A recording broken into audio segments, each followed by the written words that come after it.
గత అసెంబ్లీ ఎన్నికల్లో ప్రజలకు ఇచ్చిన హామీలను అమలు చేయలేని చేతకాని ప్రభుత్వ పాలనలో రాష్ట్రంలో నడుస్తుందని పెద్దపల్లి జిల్లా బీఆర్ఎస్ అధ్యక్షులు రామగుండ మాజీ శాసనసభ్యులు కోరుకంటి చందర్ అన్నారు. శుక్రవారం రోజున ఉదయం రామగుండం నియోజకవర్గం పరిధిలోని కుక్కలగూడూరు, రామరావుపల్లి, పెద్దంపేట గ్రామాల ఉపాధి హామీ కూలీలను కలిసి రాబోయే ఎన్నికల్లో పెద్దపల్లి పార్లమెంట్ బీఆర్ఎస్ పార్టీకి ఎంపీ అభ్యర్థిగా కుప్పల ఈశ్వర్ కారు గుర్తుకు వేసి భారీ మెజార్టీతో గెలిపించాలని రామగుండ మాజీ శాసనసభ్యులు కోరుకంటి చందర్ కోరారు.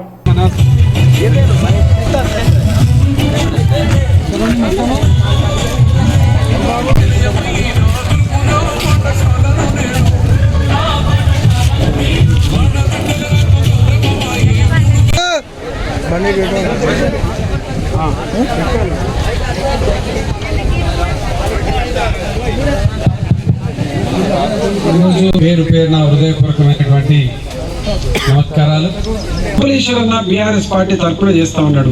బీఆర్ఎస్ పార్టీ తరఫున చేసే కొప్పులీశ్వరన్న మాత్రమే లోకల్ గా గోదావరికంలో ఉండేటువంటి వ్యక్తి కాబట్టి దయచేసి ఈసారి కొప్పులీశ్వరన్నకు అవకాశం కల్పించండి. ఎందుకు అనంటే మొన్నటి ఎన్నికలలో మనందరూ కూడా ఇవాళ ఎన్నుకున్నటువంటి ఇవాళ ముఖ్యమంత్రిగా ఉన్నటువంటి రేవంత్ రెడ్డి, ఇక్కడ ఎమ్మెల్యేగా మక్కర్ సింగ్ ను అందరూ కూడా ఎక్కువ శాతం ప్రజలందరూ కూడా ఎన్నుకోవడం జరిగింది.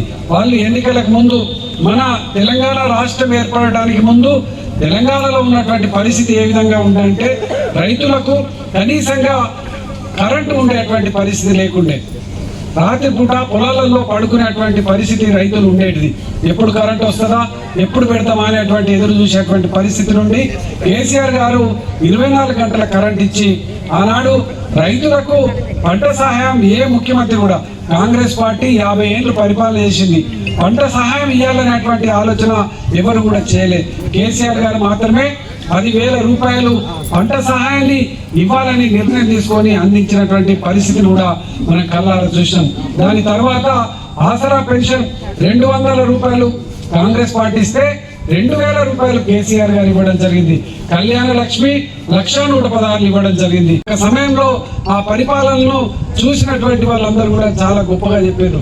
కొంతమంది కాంగ్రెస్ సంబంధించినటువంటి వాళ్ళు 50 ఏళ్ళు పరిపాలన చేసిన తర్వాత 10 ఏళ్ళు అధికారంలో లేకపోయేసరికి అధికారంలోకి రావాలని వాళ్ళు ఈ యొక్క మేనిఫెస్టో 6 గ్యారంటీలు అని చెప్పేసి ప్రకటించారు.